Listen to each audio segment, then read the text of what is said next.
Traditional methods of beekeeping are still predominant in Uganda, where it remains an important seasonal activity in many regions. TUNADO, in partnership with Bees for Development and the National Lottery Community Fund, have carried out trainings to empower the deaf persons in Jinja engagement in the beekeeping activity using the locally made hives. Beehives are traditionally constructed from timber or woven from forest climbers, and honey is usually harvested twice a year between March, June and the secondary season in August. In this phase of the introduction to beekeeping for deaf persons, we are working with 15 deaf persons in Jinja district, which is in the eastern part of Uganda. The category of deaf persons we have mostly young people, and most of them have a very low level of education, early drop out of school, and they have minimal sign language skills. But through the project we're able to develop materials, those are posters, and which we've been using as a guide for sign language training. So in our first session of the training, we had the theoretical bit of it, where we took them through what beekeeping is and what bees are, and getting them to understand the concept of beekeeping. And then we took them through the reasons for beekeeping, the benefits of beekeeping in a community like this. So we did that with the aid of the materials that we developed that are pictorial in nature. So we went through that, and then we eventually went to the practical session where we had hive making. And in the session for hive making, we went through the actual hive making process using locally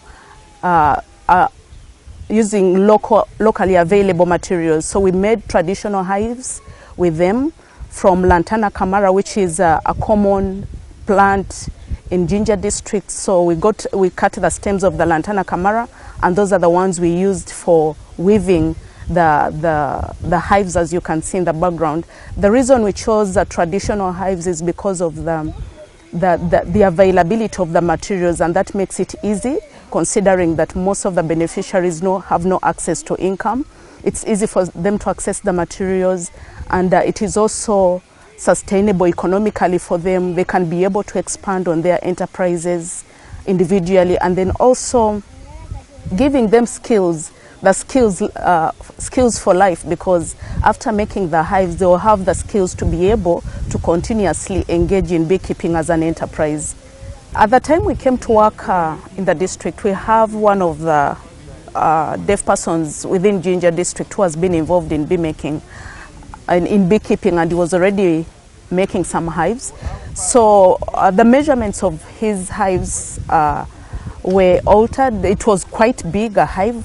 So during the training, we emphasized the need to have smaller hives, and the measurements we used for the diameter or the size of the entrance to the hive was a foot, and we encourage them, if they cannot find anything for measurement, they can use the palm of their hands up to this size as a diameter for the hive. And then in terms of length, they should be able their hands should reach the end of the hive, so that they are able to harvest at the time of harvesting. So after weaving the hives, we got cow dung and mixed it with a little bit of soil and water.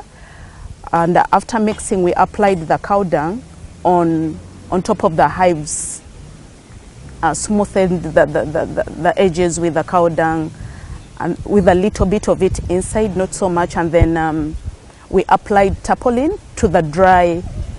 After the cow dung is dry, we used tarpaulin to cover in order to shield the hives from the rain, and to ensure that they can last longer. So those are some of the things that we took them through during the hive making process.